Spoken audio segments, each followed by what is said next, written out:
भद्रेषु नित्यं भगवत् सेवया भगवद्युक्तं श्लोके भक्तिर्भवति नष्टकी। कृष्णाय वासुदेवाय देवकी नंदनाय च नन्दगोपकुमाराय गोविन्दाय नमो नमः। मूकं करोति वाचालं पङ्गुं लङ्घयते गिरिं यत्कृपातमहं वन्दे परमानन्दमाधवम्। हरे कृष्णा। ओम अज्ञानतिमिरान्धस्य ज्ञानञ्चलाशलाकया चक्षुरुन्मीलितं येन तस्मै श्रीगुरुवे नमः। श्रीचैतन्यमनोभीष्टं स्थापितं येन भूतले स्वयं रूपः कदा मह्यं ददाति स्वपदान्तिकं। वन्देऽहं श्रीगुरुः श्रीयुतपदकमलं श्रीगुरुनिवर्षवाञ्छ श्रीरूपं साग्रजातं सहगण रघुनाथचिन्तं तं सजीवं साद्वैतं सावधूतं परिजन सहितं कृष्ण चैतन्य देवम श्री राधा कृष्ण पादान सहगण ललिता श्री विशाखा निवांत च हे कृष्ण करुणा सिंधु दीन बंधु जगतपते गोपेश गोपी कांता राधा कांता नमस्तते। तप्त कांचन गौरांगी राधा वृंदावन वनेश्वरी वृषभानुसुते देवी प्रणमामि हरि प्रिये। वाञ्छाकल्पतरुभिश्च कृपा सिंधु एव च पतितानां पावनेभ्यो वैष्णवेभ्यो नमो नमः। नमः ओम विष्णुपादाय कृष्णपृष्ठाय भूतले श्रीमते भक्ति वेदांत स्वामिनीति नामिने। नमस्ते सरस्वती देवी गौरवारी प्रचारिणे निर्विशेष शून्यवादी पाश्चात्य देश तारिणे। श्री कृष्ण चैतन्य प्रभु नित्यानंद श्री अद्वैत गदाधार श्री वासादि गौर भक्त वृंद। हरे कृष्णा कृष्ण कृष्ण हरे हरे हरे रामा राम राम हरे हरे। हरे कृष्णा। दंडवत प्रणाम माता जी। थैंक यू आप अग्रवाल माता जी। आज का जप और आज की प्रार्थनाएं करने के लिए आपका बहुत बहुत धन्यवाद। और सभी माता जी, डिवोटीज का हार्दिक अभिनंदन है आज के इस प्रातःकालीन जप सत्र में। मुझे अपॉर्चुनिटी देने के लिए आपका बहुत बहुत धन्यवाद। हरि बोल। ठीक हरि है, बोल। बहुत अच्छे से आपने जप किया। ऐसे ही करते रहिए, कंटिन्यू रखिए। जी माता जी, आपकी कृपा से अब मैं कर पाती हूँ 3 तो इयर्स। माता जी, सब प्रभुपाद जी की कृपा है। उनकी वजह से ही हो पाता है सब। सब जी, करते। मैं 16 माला कर पाती हूँ माता जी। जय। बहुत अच्छा है। हरि बोल। ठीक है, तो हम लोग आगे बढ़ते हैं। आज के प्रभुपाद कोट देखते हैं।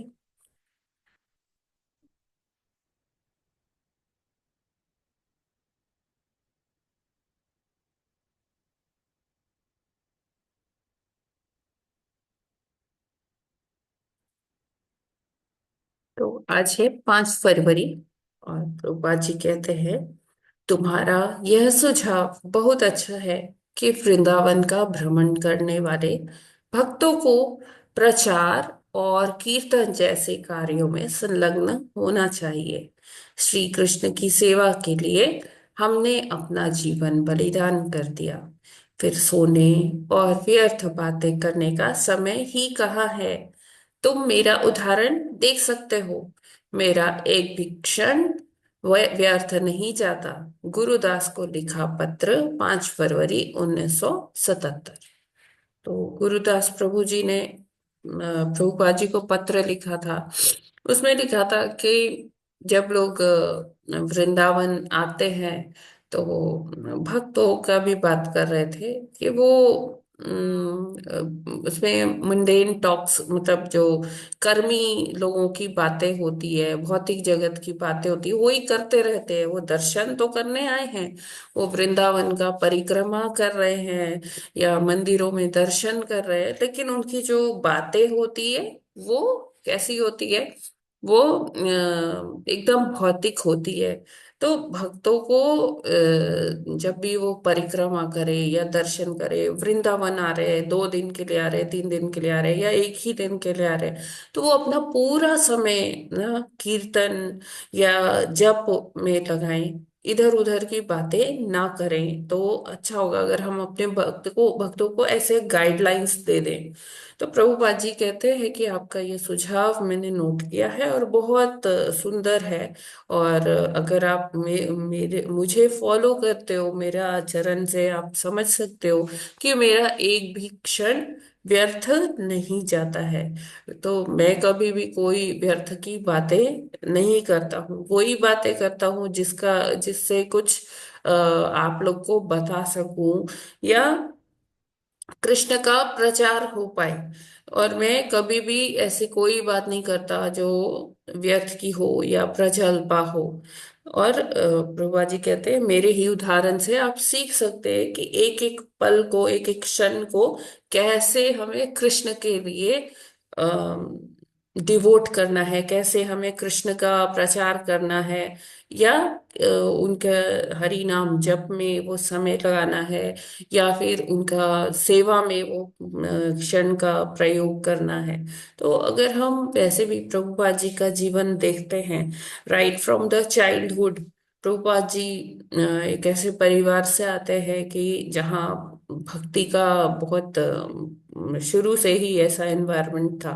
और प्रभुपाद जी 5 वर्ष की आयु में ही जगन्नाथ जी की रथ यात्रा निकालते हैं अपने मोहल्ले में, है ना।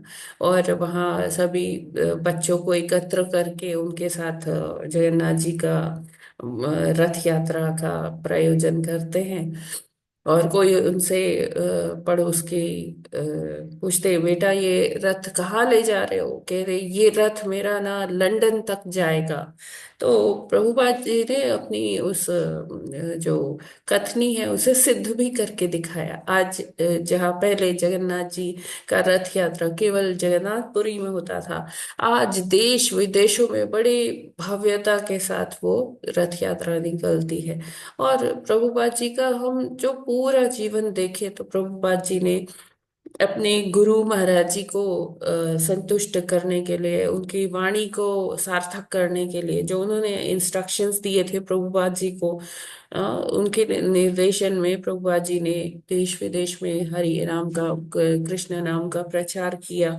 और लोगों को कृष्ण दिए, है ना। प्रभुपाद जी ऑलवेज उनका एक जो ये पूरा जीवन रहा है वो भगवान को ही समर्पित रहा है। उन्होंने अपने बारे में कभी नहीं सोचा कि मैं कुछ आराम कर लूं, मैं मेरे लिए क्या अच्छा है, मेरी हेल्थ के लिए क्या अच्छा है। यहाँ तक कि उन्होंने अपनी हेल्थ के बारे में भी कभी ध्यान नहीं रखा। वो बिना खाए पिए ही वृंदावन से एक पैसेंजर ट्रेन में बैठकर दिल्ली चले जाते थे बुक्स का पब्लिकेशन के लिए, पब्लिश कराने के लिए। और वही खुद ही प्रूफ रीडिंग करते थे, और खुद ही वो बुक्स उठाकर ले जाते थे, और बुक डिस्ट्रीब्यूशन भी किया करते थे। और कभी कभी तो उन्होंने कुछ भी खाया नहीं होता था, और एक बार वो मूर्छित होकर गिर भी गए थे। तो इस प्रकार अगर हम देखें कि 70 साल की उम्र में प्रभु जी एक मालवाहक जहाज से अमेरिका गए, है ना। उन्होंने अपने बारे में कुछ नहीं सोचा, जस्ट यही था कि वो एक भगवान की, उन्होंने कहा मैं एक भगवान की कठपुतली की तरह हूँ, और मैं जैसे भगवान नचाएंगे वैसे मैं नाचता रहूंगा। तो प्रभुपाद जी भगवान का प्रचार करने के लिए अमेरिका जाते हैं। अमेरिका में सभी जो हिप्पी होते हैं उनको प्रचार करते हैं। धीरे धीरे ये मूवमेंट बढ़ती है, और अमेरिका ही नहीं, पूरा वर्ल्ड वाइड प्रभुपाद जी ऐसा एक सिस्टम बना देते हैं कि कैसे भगवान का सेवा करनी है। मंदिर बन जाते हैं, 108 मंदिर बना दिए प्रभुपाद जी ने, है ना। और आज भी हम देख रहे हैं वो क्रम चलता जा रहा है, चलता जा रहा है। नए नए मंदिर आ रहे हैं, बन रहे हैं, और भक्त लोग उसमें आते हैं और सीखते हैं ये कृष्ण भावनामृत का विज्ञान। तो हमें भी प्रभुपाद जी के आचरण से ये सीखना चाहिए कि कैसे हमें हमें अपना हर क्षण भगवान की सेवा में लगाना है। अपने आप को जब भी हम दर्शन कहीं तीर्थ पर जाएं, तो हम ये इंश्योर करें कि प्रजल्पा ना करें, किसी का फालतू चुगली, गॉसिप, ये सब नहीं, किसी का निंदा नहीं। बस वहां पर क्या करना है, कृष्ण का स्मरण करना है, उनकी लीलाएं, उनकी कथाओं का श्रवण करना है, या फिर हरि नाम संकीर्तन करना है, जप करना है ज्यादा से ज्यादा। और केवल जब वृंदावन ही जाएं या कहीं तीर्थ में ही जाएं, तभी ये नहीं, अपने जो हम घर में भी हैं तो वहां भी हमें इन चीजों से बचना चाहिए। क्योंकि इन चीजों से क्या होता है, चेतना बहुत जल्दी इफेक्ट हो जाती है। फिर हमें, जो हम जिस जगह पर पहुंचे हैं जब करके, और एक दिन हमने प्रजल्पा कर दिया या एक घड़ी हमने प्रजल्पा कर दिया, तो वो फिर हमें पीछे ले जाता है। तो हमें ध्यान रखना है कि हमें कर्मी लोगों की तरह बस फालतू का व्यर्थ के बातों में नहीं पड़ना है। अपना एक एक क्षण भगवान की सेवा में लगाने का हमें प्रयास करना चाहिए। हाँ, ये तो है कि थोड़ा मुश्किल हो जाता है, थोड़ा टफ है, लेकिन हम अभ्यास करेंगे निरंतर तो हम ऐसा कर सकते हैं। हरे कृष्णा। जगत गुरु श्रील प्रभुपाद की जय।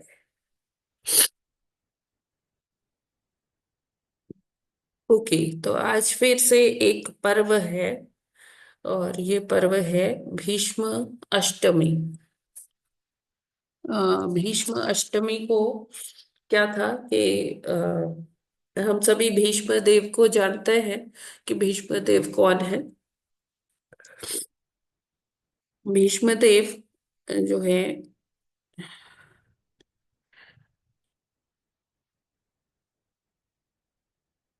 हरे कृष्णा। यस, भीष्म देव जो है हमारे बारह महाजन में से एक हैं। चंद्रवंशी क्लैन में भीष्म देव का आविर्भाव हुआ। तो और माघ मास की शुक्ल पक्ष की अष्टमी को उनका आविर्भाव हुआ था, भीष्म अष्टमी। तो ये दिन है जब हम भीष्म देव को याद कर सकते हैं, है ना।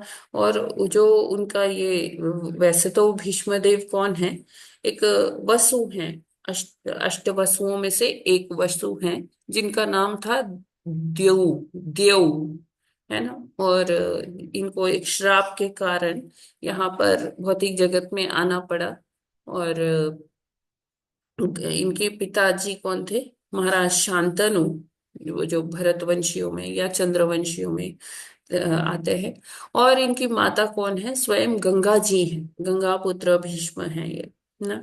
और वैसे इनका नाम जो था वो पहले गंगा मैया ने इनका नाम क्या रखा था, देवव्रत। क्योंकि इन्होंने बहुत भीषण तपस्या की थी, प्रतिज्ञा ली थी, तो उसके कारण इनका नाम भीष्म पड़ गया। और इनको इच्छा मृत्यु का वरदान भी मिला हुआ था इनके पिताजी के द्वारा। तो इन्होंने अपनी लाइफ टाइम में 7 जनरेशन्स देखी है, 7 पीढ़ियां देखी हैं। और जब इन्होंने पाया कि हस्तिनापुर एकदम सुरक्षित है, तब उन्होंने अपने प्राण त्यागे। तो बताया जाता है कि उन्होंने अपने प्राण त्यागे मकर संक्रांति के दिन। और जो उनका आविर्भाव होता है वो आज के दिन होता है, भीष्म अष्टमी के दिन में। तो हम उनका सबसे अच्छा है कि हम उनका उनके उसमें से क्या सीख सकते हैं। जिस तरह से भीष्म पितामह ने अ, भगवान के प्रति इतने निष्ठावान थे कि जैसे भगवान ने उनको स्क्रिप्ट दिया था, उसी के आधार पर उन्होंने अपना जीवन व्यतीत किया। वैसा ही उन्होंने ये नहीं सोचा कि आगे आने वाली पीढ़ियां मुझे दोषी ठहराएंगी, है ना। वो वैसा ही किए जैसे भगवान ने उनका पात्र निश्चित किया था, है ना। बहुत लोग उनको कोसते हैं, उलाहना देते हैं कि उन्होंने जब द्रौपदी का चिरहरण हो रहा था, तो वो मौन क्यों बैठे रहे? उनको बोलना चाहिए था। उनको क्या प्रतिज्ञा इतनी बड़ी होती है? लेकिन भीष्मदेव वही कर रहे थे जैसे भगवान ने पटकथा लिखी थी, जैसे भगवान ने स्क्रिप्ट किया था, उसी तरह से भीष्मदेव आचरण कर रहे थे। और जो उनका जो लास्ट मिनट्स थे ना भीष्म पितामह के, वो बहुत ही सुंदर थे। वो केवल किसका वेट कर रहे थे? लोग कहते हैं कि वो उत्तरायण का वेट कर रहे थे कि सूर्य जो है उत्तरायण में आ जाए तो फिर मैं अपने प्राण त्यागता हूँ। लेकिन सूर्य का तो एक है, कहा जाता है, भगवान ने भगवत गीता में कहा है कि भगवान का भक्त जब भी जाए, जब भी उनका अंतकाल आता है और वो मेरे धाम को ही आते हैं, है ना। तो उत्तरायण से ज्यादा वो क्या उनका था कि भगवान मेरे सामने हो तब मैं अपना अंतिम श्वास लूं। तो भगवान उनके सामने थे और भीष्म पितामह क्या कर रहे थे? स्तुति कर रहे थे। और वो भीष्म पितामह की स्तुति, हम भी अपने जीवन में बहुत सारी स्तुतियां हुई हैं भक्तों की। तो उसमें से अगर जैसे कोई चाहता है ना कि उसको अंतकाल में भगवान का दर्शन हो, तो उसे भीष्म स्तुति का नित्य ही पाठ करना चाहिए। तो भगवान ने ऐसा आशीर्वाद दिया है कि जो भी इस भीष्म स्तुति का पाठ करेगा, तो वो उसको मैं अंतकाल में दर्शन देने स्वयं आऊंगा। तो ये भीष्म स्तुति बहुत ही हम कह सकते हैं बहुत महान है। बहुत ही उसमें उन्होंने भगवान का चित्रण किया है। हमें पता है कि हमने जब फर्स्ट कैंटो पढ़ा था, फर्स्ट कैंटो का 8th चैप्टर, 8th चैप्टर में भीष्म पितामह पहले युधिष्ठिर महाराज को वो देते हैं, उपदेश देते हैं कि कैसे राज्य करना चाहिए, क्या क्या नीतियां अपनानी चाहिए। और उसके बाद 9th चैप्टर में वो कहते हैं, 9th चैप्टर के 19th श्लोक से आई गेस 30th श्लोक तक मैं भेज दूंगी आपको ग्रुप्स में। तो उसमें वो भगवान जी की स्तुतियां करते हैं और वो बहुत ही सुंदर स्तुतियां हैं। हमें अवश्य पढ़ना चाहिए भीष्म स्तुति। जैसे और भी स्तुतियां हैं, जैसे कुंती महारानी ने स्तुति की है, जैसे ब्रह्मा जी ने स्तुति की है। बहुत ये सभी बहुत उच्च कोटि के भक्त हैं।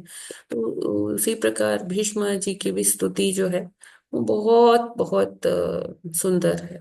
हरे कृष्णा। भीष्माष्टमी महोत्सव की जय। इसमें किसी का कोई प्रश्न है क्या भीष्म जी के संदर्भ में? आप लोग हैंड रेज कर सकते हैं। हरे कृष्णा।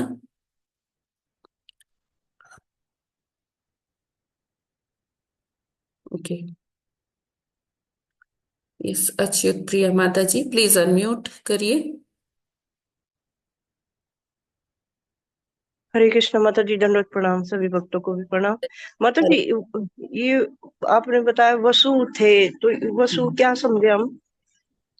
ये ये देवताओं की ही कोटि में आते हैं माता जी। देवता जैसे होते हैं ना, वसु हाँ, भी वैसे ही होते हैं। अलग अलग प्रकार के देवता होते हैं। 8 वसु हैं। जैसे 12 आदित्य हैं और 8 वसु हैं, देवताओं की श्रेणी में ही आते हैं माता जी, उच्च लोकों में निवास करते हैं। तो फिर इनको श्राप कैसे मिला, वो भी बताओ ना थोड़ा सा। अच्छा, बता। हाँ, ये हमने कई बार डिस्कस कर लिया ना, तो मैंने ही सोचा आज थोड़ा। ठीक है, मैंने मैं ना। ठीक है, ठीक है। तो क्या हुआ था कि वशिष्ठ मुनि के आश्रम में एक कामधेनु थी, गाय थी। तो वो गाय जो है बहुत ही मतलब इतनी आकर्षक भी थी, और उससे जो भी कुछ मांगो, वो जो इच्छा होती थी वो वो गाय प्रस्तुत कर देती थी, है ना, जो कामधेनु। तो एक बार ये अष्टवसु अपनी अपनी पत्नियों के साथ वहां से भ्रमण करते हुए निकल रहे थे। तो ये जो देव थे, जो ये भीष्म पितामह जो वसु थे, ये इनकी पत्नी ने कहा कि स्वामी मेरे को ये गाय चाहिए। तो उन्होंने कहा कि ठीक है, मैं कुछ प्रयोजन करता हूँ। तो इन्होंने मास्टर प्लान बनाया कि कैसे ये गाय चोरी करेंगे, और अपने सातों भाइयों को उसमें कहा कि तुम इस प्लान को एग्जीक्यूट करने में, ये प्लान को वो करने में, इम्प्लीमेंट करने में मेरा साथ देना, चोरी करने में मेरा साथ देना। तो वो सातों भाई भी आ गए, कहते हाँ जी ठीक है। तो इन आठों भाइयों ने क्या किया, कामधेनु को चुपके से वशिष्ठ मुनि के आश्रम से चुरा लिया। तो अभी वशिष्ठ मुनि को जब पता लगा, तो वशिष्ठ मुनि तो क्या है, त्रिकालज्ञ है, बहुत उच्च कोटि के। मतलब हम ऐसे सोच सकते हैं कि जो राम जी के जो गुरु हैं, तो वो कितने महान हो। तो उन्होंने अब ऐसे अपनी आईज क्लोज की, अपनी दिव्य दृष्टि से देख लिया कि कामधेनु को तो अच्छा वसु चुरा के गए हैं। तो वो पहुंच गए वहीं पर, कहते आपने मेरी गाय चुराई है। तो कहते हाँ ऐसा ऐसा किया तो है। तो कहते कि ये तो आप लोग तो वसु हो, आपसे ऐसी अपेक्षा नहीं है, आपने तो ये मानवों वाला काम कर दिया। तो अभी आप सबको जाना होगा मृत्यु लोक में। मैं श्राप देता हूँ, आप सभी मृत्यु लोक में जाओगे। तो वो लोग पैर पकड़ने लगे वशिष्ठ मुनि के कि हे मुनि राज, हमें जो है इस श्राप से मुक्त करिए। कहते कि चलो ठीक है, मैं करता तो हूँ। तो सात जो वसु हैं, बस वो तो जाएंगे, मतलब माँ के गर्भ में तो इनको जाना ही होगा, और जन्म लेते ही ये वापस आ जाएंगे सात। लेकिन जो आठवां, जिसने मास्टर प्लान बनाया है कि कैसे गाय चोरी होगी, जिसने ये सारा रचा है, तो वो उसको तो वहां पर दंड भोगना ही पड़ेगा, उसको बहुत लंबी आयु जीनी पड़ेगी। तो ये जो देव थे, अष्ट वसुओं में से आठवें वसु, इनको भीष्म पितामह के रूप में जीवन मिला मृत्यु लोक में, और इन्होंने बहुत लंबी आयु दी। इस तरह से है माता जी। अच्युत प्रिया माता जी।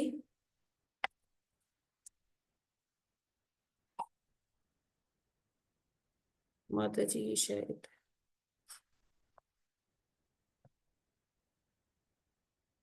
हरे कृष्णा अच्युत प्रिया माता जी, क्लियर है आपको? हरे कृष्णा माता जी, अनम्यूट कीजिए। अनम्यूट कीजिए मत।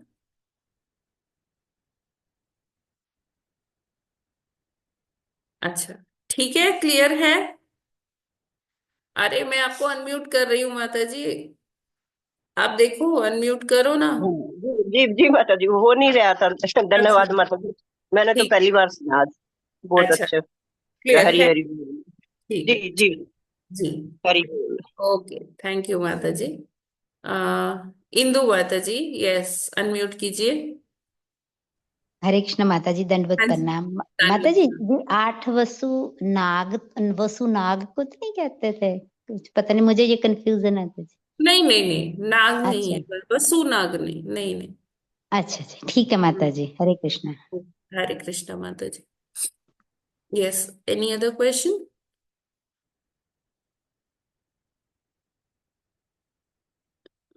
डॉक्टर जगतियानी प्रभु जी, अभी आपका हैंड रेस था शायद।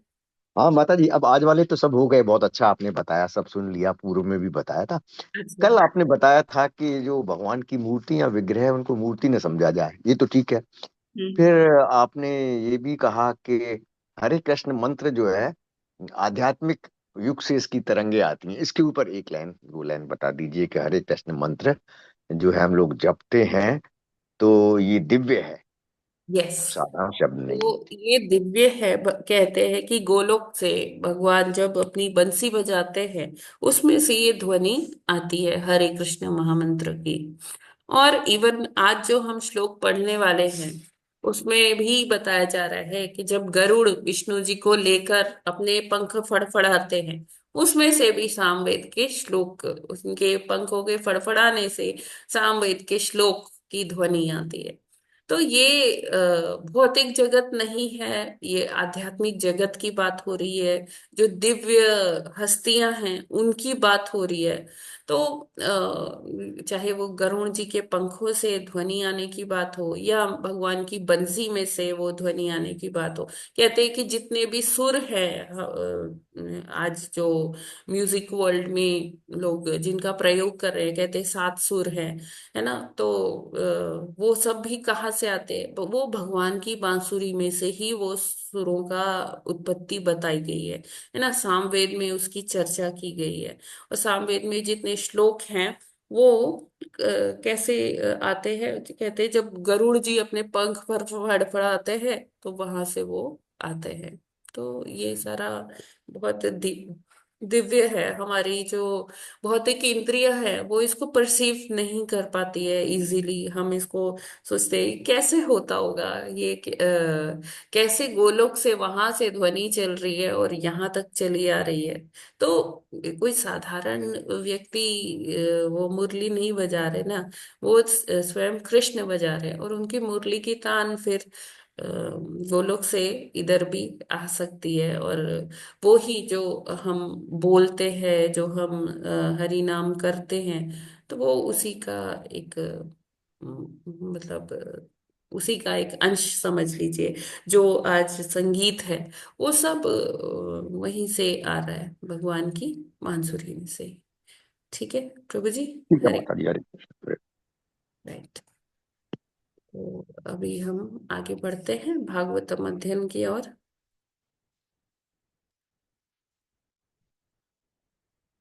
तो हमें आज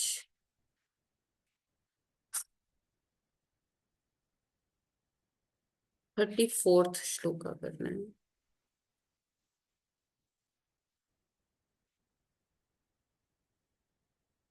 यस, प्लीज हैंड रेज कर लीजिए सब लोग। कल वाले जो हैंड रेज थे, जो आगे अनुवाद तात्पर्य पढ़ने के लिए, तो कल अरविंद सिंह प्रभु जी का रह गया था, श्रुति पांडे का रह गया था, और रुशाली माता जी का रह गया था। ठीक है, हैंड रेज करिए आप लोग पढ़ना चाहते हैं श्लोका। राजश्री माता जी, आप स्टार्ट करेंगे क्या? यस, अनम्यूट प्लीज माता जी जी। माता जी। जी माता जी। 34वां श्लोक। निरीक्षतस्तस्य यया वशेष सिद्धेश्वराभीष्टुत सिद्ध मार्गः आकर्णयन् पत्ररथेन्द्र पक्षैर् उच्चारितं स्तो ममुदीर्ण साम। हरे कृष्णा। इंदु माता जी अनम्यूट कीजिए। हरे कृष्ण। निरीक्षत सत निरीक्षत सत्स यजावशेष सिद्धेश्वराभीष्टुत सिद्ध मार्ग आकर्णयन् पत्र रथेन्द्र पक्ष रुचरितम स्तोम मुदीर्ण साम। हरे कृष्णा। सभी को दंडवत प्रणाम। यस प्रभु जी, अनम्यूट कीजिए अरविंद सिंह प्रभु जी। हरे कृष्ण माता जी, दंडवत प्रणाम। हरे कृष्णा प्रभु जी। निरीक्ष तस्य तस्य ययावशेष सिद्धेश्वराभीष्टुत सिद्ध मार्ग आकर्णयन् पत्रथेन्द्र पक्षै रुचारितम् मुदीर्णसाम्। हरे कृष्णा। यस, मंजुला पंत माता जी अनम्यूट कीजिए। हरे कृष्णा। निरीक्षतस्तस्य ययावशेष सिद्धेश्वराभीष्टुत सिद्धमार्गः आकर्णयन् पत्र पत्रथेन्द्र पक्षे रुचारितं स्तोममुदीर्ण साम। हरे कृष्णा। सभी भक्तों को दंडवत प्रणाम। माता जी दंडवत प्रणाम। हरे कृष्ण। यस, डॉक्टर रंजना माता जी, अनम्यूट कीजिए।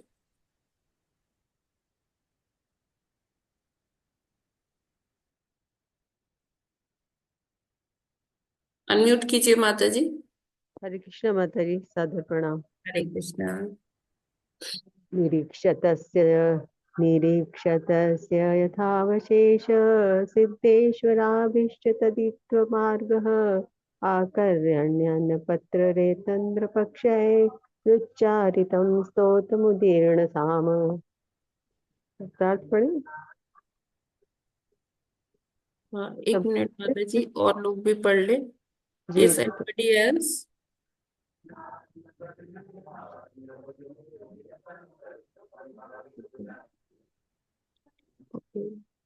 सुप्रिया माता जी, प्लीज अनम्यूट कीजिए।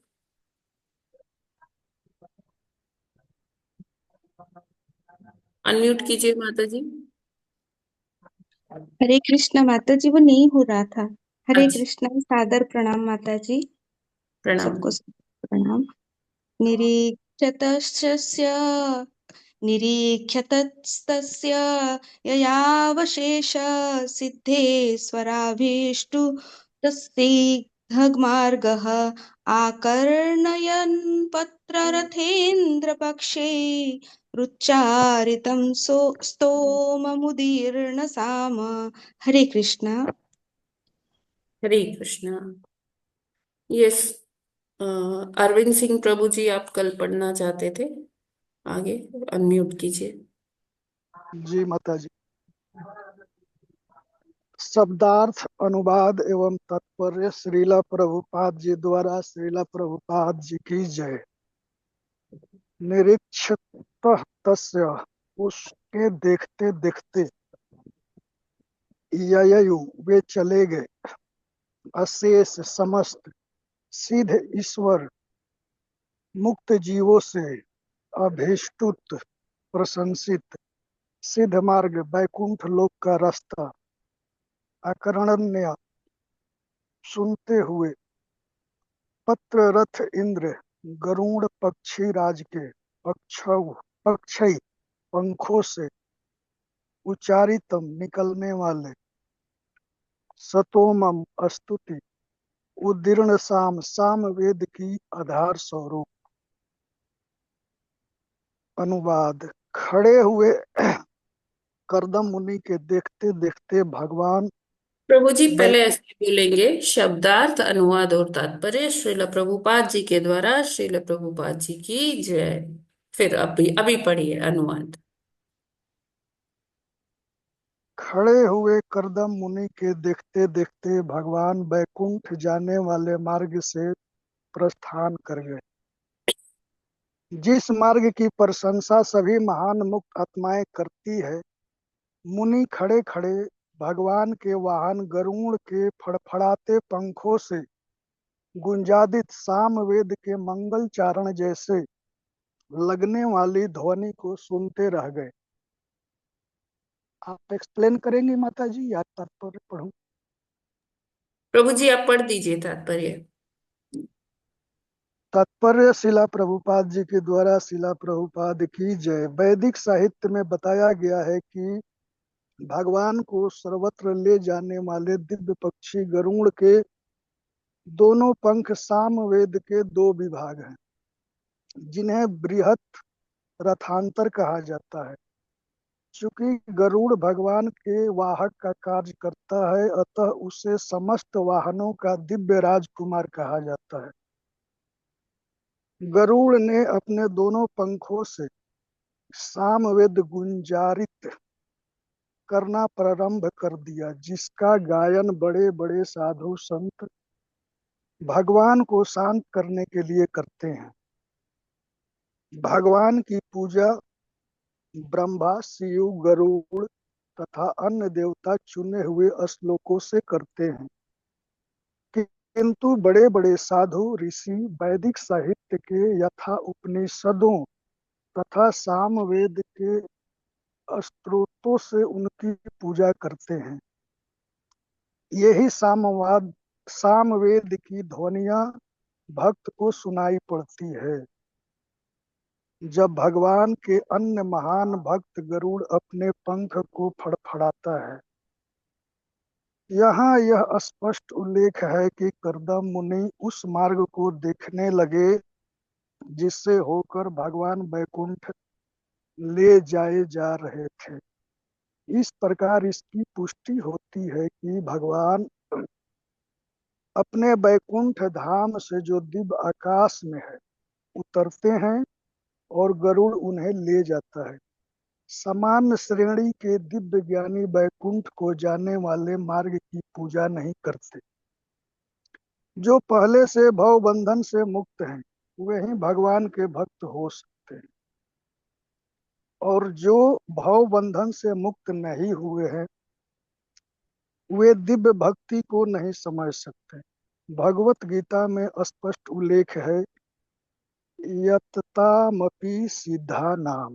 ऐसे अनेक लोग हैं जो भव बंधन से मुक्त होकर सिद्धि प्राप्त करना चाहते हैं और सचमुच मुक्त हो जाते हैं। वे ब्रह्मभूत या सिद्ध कहलाते हैं। केवल सिद्ध ही भक्त बन सकते हैं। भगवत गीता में इसकी पुष्टि हुई है। जो कृष्ण भावनामृत अथवा भक्ति योग में संलग्न है वह भौतिक प्राकृतिक गुणों के प्रभाव से पहले ही मुक्त हुआ रहता है।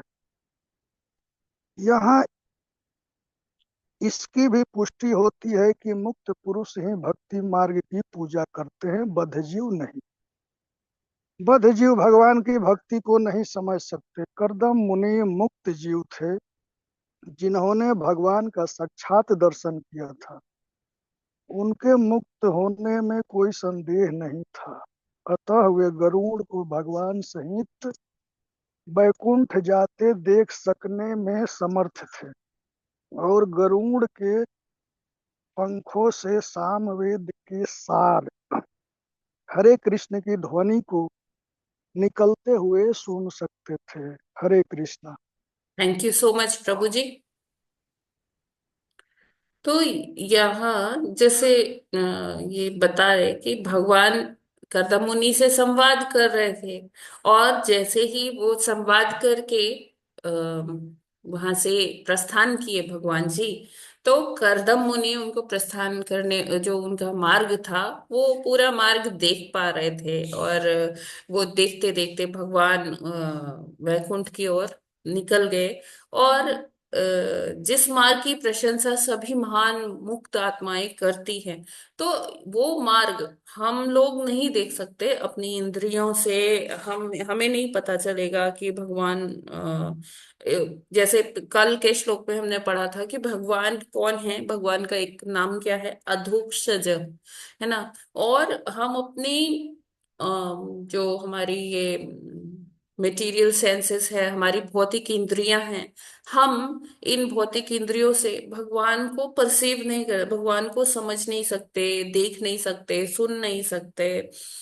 तो लेकिन जो व्यक्ति उस धरातल पर है जहां पर उसने अपने जो गुणातीत हो गया, जिसको कहते हैं ना ब्रह्मभूत प्रसन्नात्मा सोचती न कांक्षति, तो ऐसे जो लोग हैं, ऐसे जो मुक्त जीव हैं, वो ही भगवान को सुन सकते हैं, देख सकते हैं, समझ सकते हैं। भगवान तो कण कण में वास कर रहे हैं, भगवान की लीलाएं, नित्य लीलाएं भी चल रही हैं, है ना। लेकिन हमारी आंखों से, हमारी जो भौतिक चक्षु है, चर्म चक्षु जिसे कहते हैं, हम उससे भगवान को समझ भी नहीं सकते कुछ भी। ना भगवान को सुन सकते हैं, ना फील कर सकते हैं, ना देख सकते हैं। लेकिन करदम मुनि जैसे जो महान व्यक्ति हैं, या मैत्री मुनि जैसे व्यक्ति हैं, जब वो ये श्लोक बोल रहे हैं कि करदम मुनि उनको देख रहे थे, भगवान उस मार्ग से जा रहे थे, वो मार्ग जिसकी मुक्त जीव सभी पूजा करते हैं। क्यों? क्योंकि उस मार्ग से भगवान आते हैं। तो हम लोग अपनी इंद्रियों से ना तो वो मार्ग देख सकते हैं और ना उस मार्ग की पूजा कर सकते हैं। और करदम मुनि और क्या फील कर पा रहे थे, देख पा रहे थे कि जो गरुड़ है ना, जब वो चले तो उन्होंने अपने पंख फड़फड़ाए और उनके पंखों में से सामवेद का मंगलाचरण गूंजने लग गया। जैसे हम लोग मंगलाचरण करते हैं ना, भागवत पढ़ने से पहले, ये प्रोग्राम शुरू करने से पहले मंगलाचरण करते हैं। तो जब गरुड़ जी चले तो उनके पंखों में से क्या ध्वनि आ रही थी, क्या गुंजायमान हो रहा था, पूरा जो एनवायरमेंट था वो गुंजायमान हो गया उनके फड़फड़ाहट से। और उनकी फड़फड़ाहट से क्या साउंड निकल रही थी, क्या ध्वनि निकल रही थी, वो था सामवेद के श्लोक। सामवेद के श्लोकों की ध्वनि आ रही थी। और करदम मुनि वैसे ही खड़े खड़े, मतलब जैसे हम किसी चीज से भाव विभोर हो जाते, कोई चीज देखते तो एक पोस्चर में हम खड़े हो जाते, एकदम स्टन, है ना। और वो देख रहे थे भगवान को उस मार्ग से जाते हुए, और सामवेद के श्लोक जो मंगलाचरण था उसकी ध्वनि वो सुनते ही रह गए। और यहाँ पर उसी का वर्णन हो रहा है। तो बता रहे हैं कि सामवेद के दो विभाग होते हैं। बृहद भी विभाग होता है, एक रथांतर होता है, ठीक है, और उसमें ये दो भागों में सामवेद है। तो गरुड़ जी के दोनों पंखों से क्या है कि ये जो ध्वनि आ रही थी वो सामवेद की ही ध्वनि थी, है ना। और ये जो ये गरुड़ जी हैं, ये कोई साधारण पक्षी नहीं है। ये कौन है? भगवान के वाहन हैं। तो जितने भी ऐसे दिव्य वाहन हैं उसमें गरुड़ जी की अपनी इम्पोर्टेंस है। ऐसा समझ सकते हैं कि सभी राजसी हैं, सभी मतलब राजसी से मेरा मतलब है रॉयल है ना। और उनमें से भी जो सबसे ज्यादा रॉयल है, जिसको आप कह सकते हो कि हाँ वो प्रिंस है, वो राजकुमार है, तो वो कौन है? समस्त वाहनों में राजकुमार कौन है? वो अ, गरुड़ जी हैं। यानी कि सभी दिव्य वाहनों में से बेस्ट जो वाहन है वो कौन सा है? वो गरुड़ जी हैं। तो गरुड़ जी के ऊपर ही सवार होकर भगवान यात्रा करते हैं। भगवान अपने कार्य के लिए कहीं भी जाना होता है तो वो गरुड़ जी को पुकारते हैं, और गरुड़ जी बड़ी तीव्र गति से भगवान जी को ले जाते हैं। ऐसी गरुड़ जी की बड़ी सारी कथाएं हैं। जैसे भगवान ने जब नरकासुर का वध किया था तो गरुड़ जी पर ही बैठकर वो गए थे। ऐसे बहुत सारी कथाएं हैं जहां पर हमें ऐसा वो मिलता है प्रमाण। तो जो सामवेद उनके पंखों से आ रहा है, जिसका गायन, यहाँ प्रभुपाद जी लिखते हैं, जिसका गायन बड़े बड़े साधु संत भगवान को शांत करने के लिए करते हैं। अभी भगवान को शांत क्यों करना है? हम इसको देख सकते हैं जहाँ जब नरसिंह भगवान का चरित्र का वर्णन आता है तो नरसिंह भगवान बड़े क्रोधित थे। उनको कोई भी शांत नहीं कर पा रहा था। तो कुछ लोगों ने ट्राई किया, साधु संतों ने, कि भगवान को शांत करना है, चलो सामवेद के श्लोक गाते हैं। सामवेद क्या है? पूरा म्यूजिक से रिलेटेड है, जिसमें सारे ऐसे श्लोक हैं जो सुंदर सुर ताल म्यूजिक इसी पर बेस्ड है ना। तो कला, तो उन्होंने ऐसा ट्राई किया था सामवेद का। और जब भगवान थोड़ा कभी किसी से गुस्सा हो जाते हैं तो जो साधु संत हैं वो यही ट्राई करते हैं, उनके भक्त, कि उनको सामवेद के श्लोकों से भगवान को शांत करें ना। क्योंकि भगवान के द्वारा ही ये रचा गया है, भगवान को ही अर्पित करते हैं वो सामवेद के जो श्लोक होते हैं। तो जैसे हम देखते हैं कि बहुत सारे जो देवी देवता है सब भगवान की स्तुति करते हैं, उनकी पूजा करते हैं। तो जो उसमें जो भाषा की शैली कही जाती है, अलंकार हो गए, समास हो गए, है ना, ये सब जो भाषा को और सुसज्जित करने के लिए ये सब प्रयोग किया जाता है। तो वो सब तरीका कहाँ से आता है, उसका जो मूल है वो कहाँ मिलता है? वो सामवेद में ही मिलता है।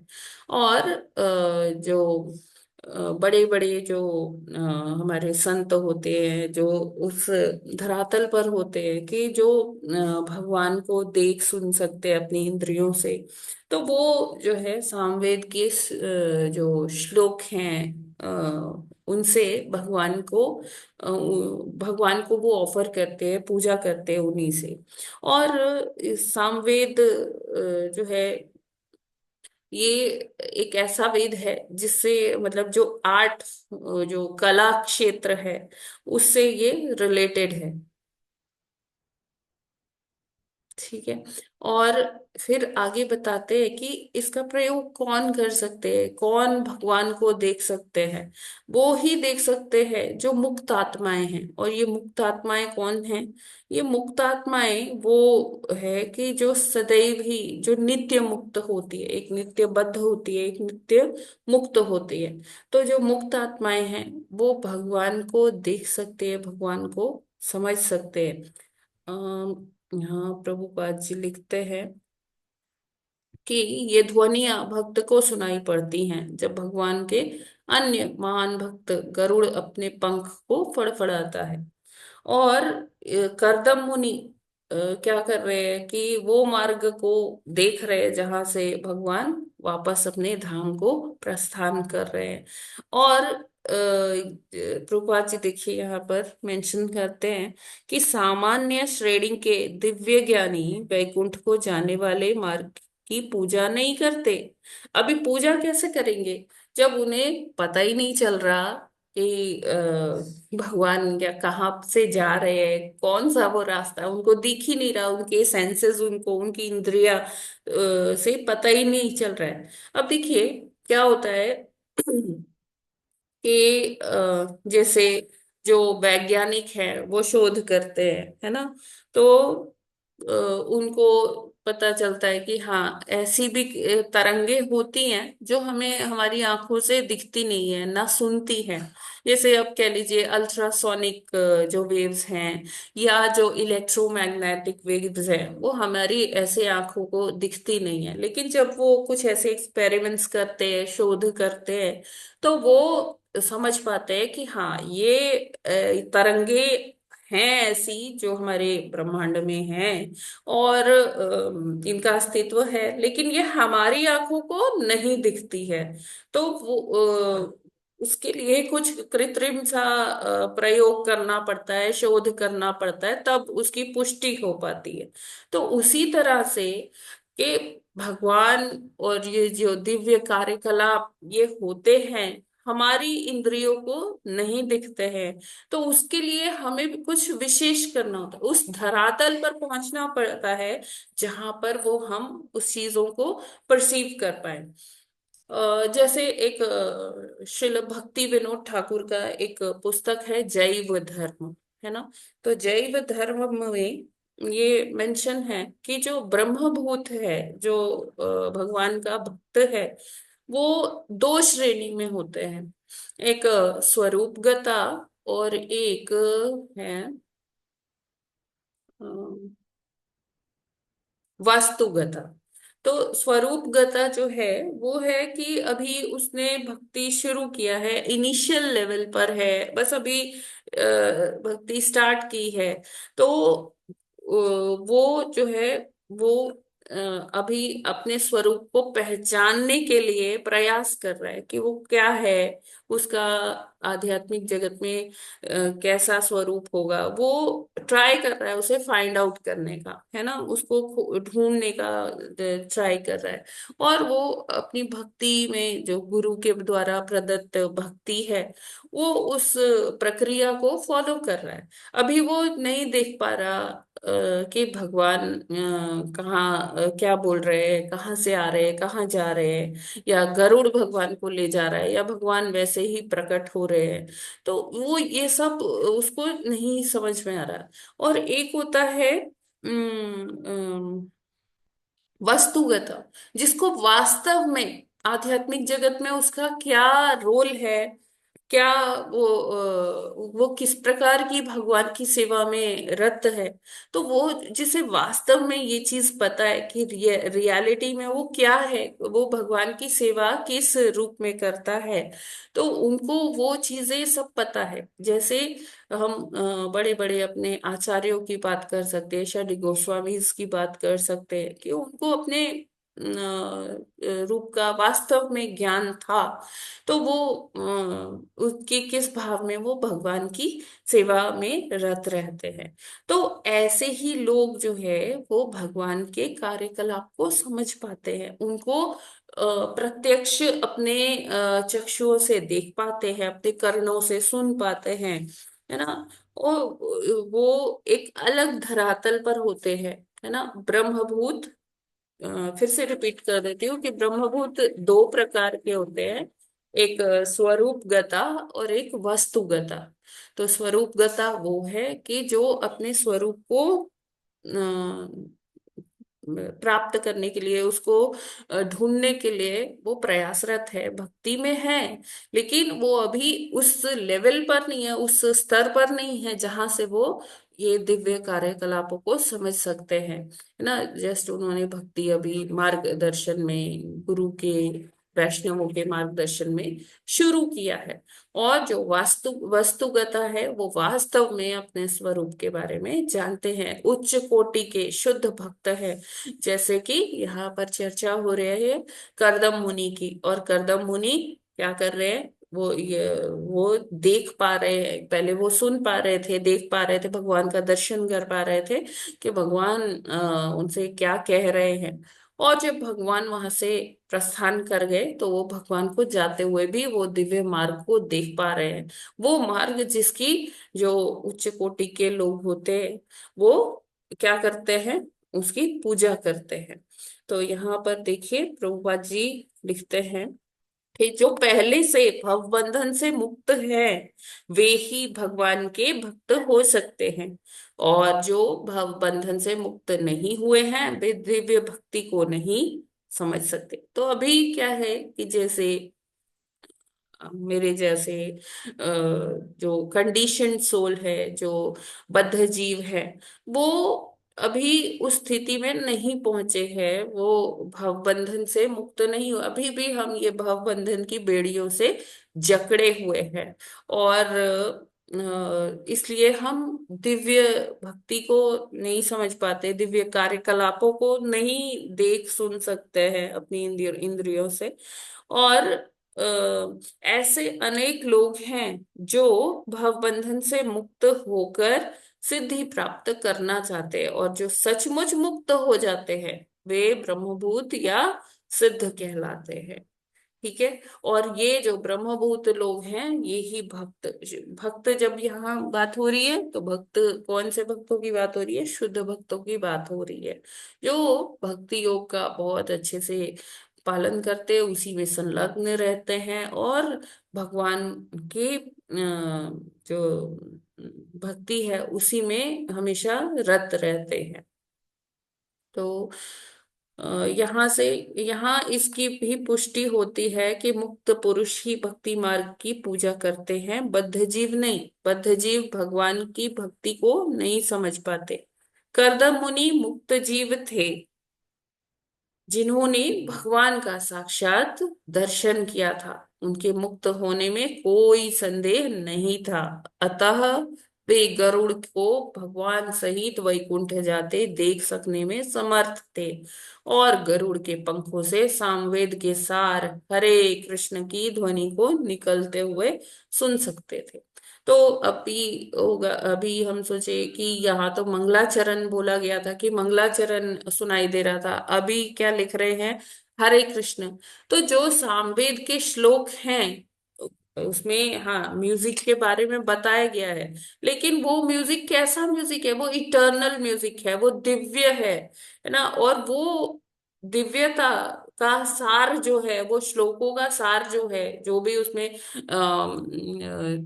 जो भी भाषा को अलंकृत करने के लिए, म्यूजिक को अलंकृत करने के लिए जो अलंकारों का प्रयोग किया गया, जो अलग अलग व्याकरण का प्रयोग किया गया, उसका सार क्या है? उसका सार यही है, हरे कृष्ण कृष्ण कृष्ण हरे हरे, हरे राम राम राम हरे हरे। तो ये भक्त लोग ही समझ सकते हैं इसको, जब तक कि कोई बद्ध जीवन में बंधा हुआ है, वो इस चीज को नहीं समझ सकता है। हरे कृष्णा। आज फिर इतना ही करते हैं, अभी प्रश्न ले लेते हैं, आप लोग हैंड रेज कर सकते हैं। हरे कृष्णा।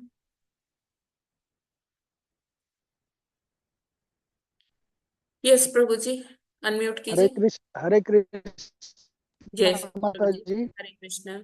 य- यहाँ पर बृहत तथा रथांतर के रूप में सामवेद के दो विभागों का वर्णन किया गया है, हम्म। जो कि गरुड़ महाराज के दोनों पंख के रूप में प्रस्तुत किया गया है। जी जी। तो माता सामवेद का क्या दो ही विभाग, कई विभाग नहीं? हाँ, इसमें ये क्या है कि अगर हम इसे हॉलिस्टिक तौर पर देखें तो इसका मतलब ये है कि जो ये दोनों विभाग जो हैं, चाहे बृहत है चाहे वो रथांतर है, उसका एक ही सार है, भगवान की भक्ति करना। ठीक है, उस भक्ति के लिए चाहे हमें म्यूजिक का सहारा लेना हो, चाहे गीतों का सहारा लेना हो, वो वही है प्रभु जी। ठीक है, उसका जी सार माता ये जी। है, भक्ति करना है। जी माता जी, हरे कृष्णा। हरे कृष्णा। यस प्रभु जी। डॉक्टर जगत्यानी। हरे कृष्णा। अनम्यूट कीजिए प्रभु जी। हाँ यस माता प्रभु। जी, यहाँ ये भी आया है कि जो लोग भगवान की भक्ति में रत हैं हम्म। वो पहले से ही मुक्त हैं। हाँ जी। तो ऊपर जो ये कहा गया है कि जो मुक्त नहीं है, जो बद्ध हैं, वो भगवान के दर्शन नहीं कर सकते। तो जो भक्ति में अच्छी तरह से रत हैं वो तो मुक्ति एक तरह से कहलाते हैं, क्योंकि तो भक्ति और में पहले रत भी है आया है कि वो पापों से मुक्त इसीलिए, होते हैं। हाँ, वो भक्ति में प्रभु जी इसीलिए रत हो पा रहे हैं क्योंकि वो मुक्त हो गए, भक्ति करते करते वो इस लेवल पर पहुंच गए हैं। हाँ माता जी, है ना? तो तो वो, पहले भी आया है कई जगह के भक्ति करने से पापों से मुक्त हो जाते हैं, और ऐसा भी आया है कि जो लोग समस्त पापों या उनके कर्म फलों से मुक्त हो जाते हैं, वो ही कृष्ण या भगवान विष्णु की भक्ति में आते हैं। तो यहाँ भी ऐसा मेंशन्ड है। और माता जी एक चीज और है, अब ये जो है मार्ग को देखने में समर्थ थे कर्दम मुनि, परंतु शास्त्रों में वो क्या मार्ग है इन शॉर्ट, जहां से कि भगवान गए वापस वैकुंठ लोक, इन शॉर्ट एक दो लाइन में। देखिए भगवान, अ, वैसे भगवान के लिए कोई ये नहीं है कि भगवान इसी मार्ग से जाएंगे।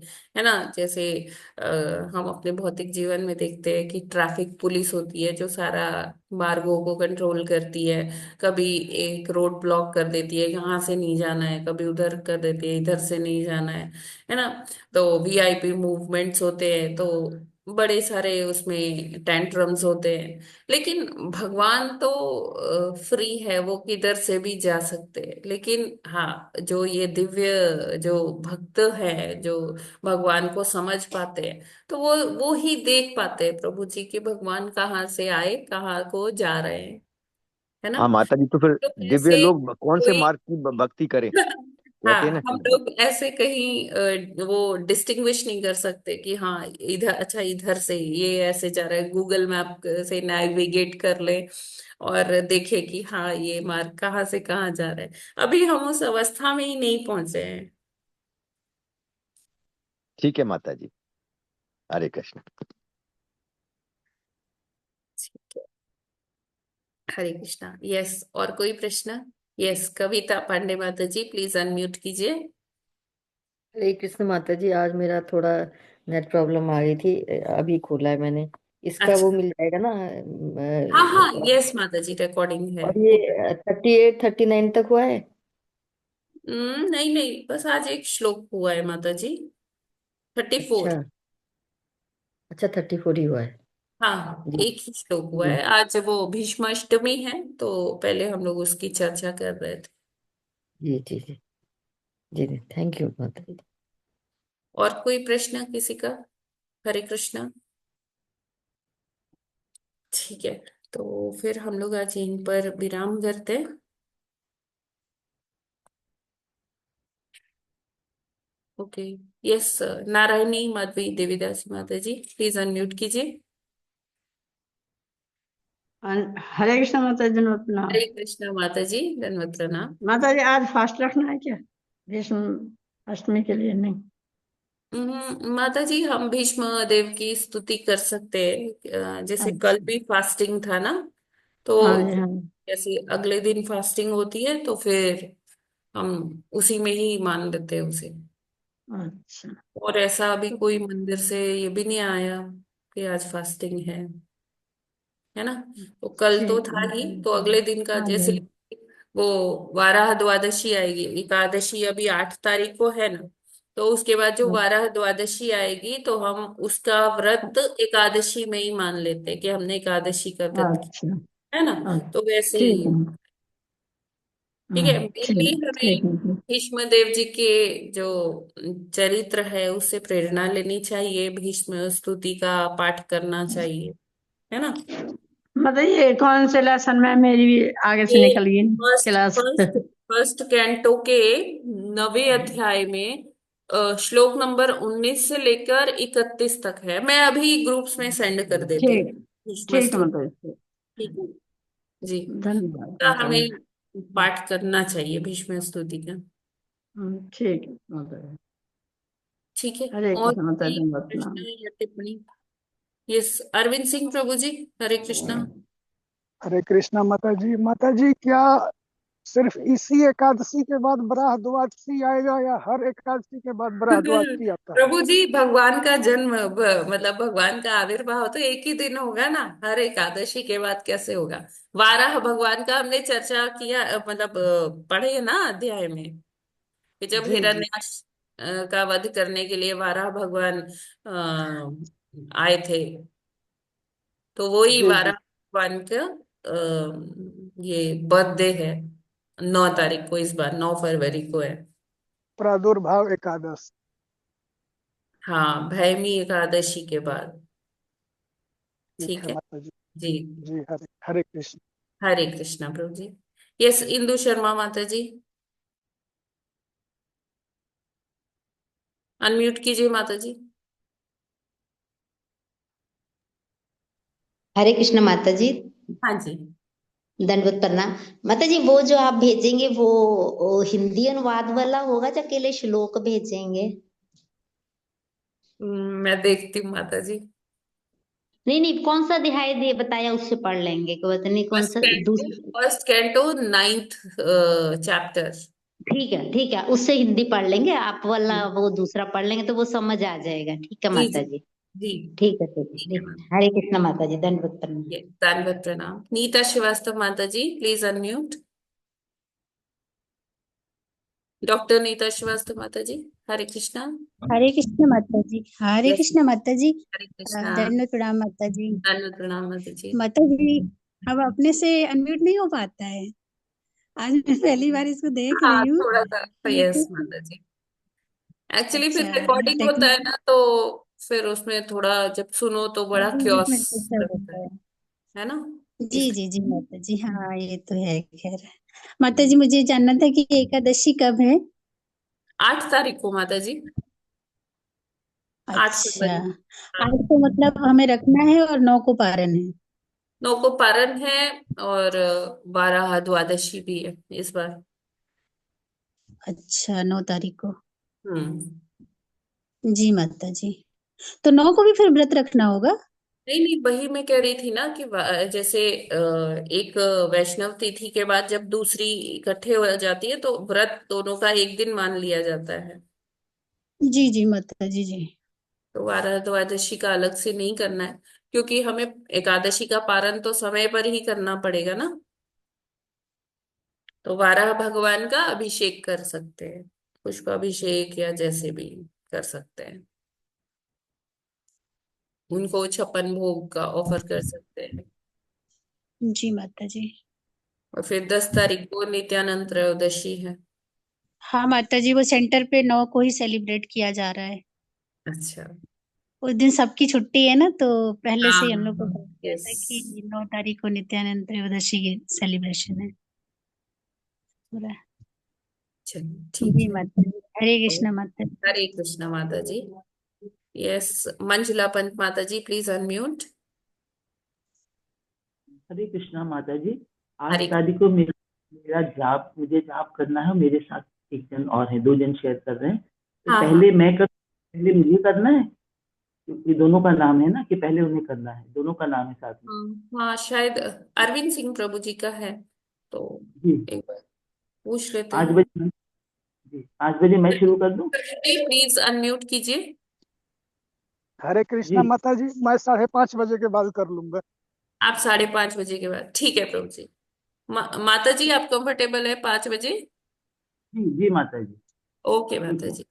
एक्चुअली ठीक है आप माता। दोनों ने यही डेट दिया था, तो फिर मैंने दोनों का कर दिया। नहीं नहीं, ठीक है माता जी। जी। थैंक कोई यू। तो दिक्कत है माता जी तो मैं 5 बजे से भी कर सकता हूँ। अच्छा अच्छा, तो देख लीजिए माता जी। प्रभु जी कह जी रहे हैं वो माता, 5 से भी कर सकते हैं। आप लोग देख लीजिए कौन पहले करें। मैं कर लूंगी। ठीक है माता ठीक। जी। ठीक है प्रभु बहुत जी, बहुत आप 5:30 से ही करिएगा। हरे ठीक है कृष्णा। माता जी, हरे कृष्णा। हरे कृष्णा। ठीक है फिर, और कोई शायद प्रश्न अभी नहीं है, टिप्पणी किसी की नहीं है, तो हम लोग आज यहीं पर विराम करते हैं। ग्रंथराज श्रीमद् भागवतम की जय। जगत गुरु श्रील प्रभुपाद की जय। नामाचार्य हरिदास ठाकुर की जय। अनंत कोटि वैष्णव भक्त वृंद की जय। वाञ्छाकल्पतरुभ्यश्च कृपा सिन्धुभ्य एव च पतितानां पावनेभ्यो वैष्णवेभ्यो नमो नमः। हरे कृष्णा, सभी को प्रणाम। हरे यस। कृष्णा माता जी, हरे दंडवत प्रणाम। कृष्णा सभी को हरे प्रणाम। कृष्णा सभी माता माता जी, जी और सभी सभी प्रभु को जी को दंडवत दंडवत प्रणाम। प्रणाम।